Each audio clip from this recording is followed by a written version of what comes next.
In a quiet apartment, a misread message creates a chilly silence that lingers longer than the argument itself. Rather than replaying blame, the partners agree on a 5-minute break followed by a calm check-in.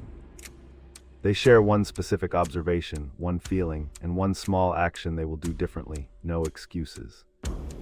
This ritual redirects the conversation from accusation to understanding, turning a potential fracture into a path toward repair. By the end, they notice trust returning through lighter tones, clearer needs, and a renewed vow to catch signals sooner.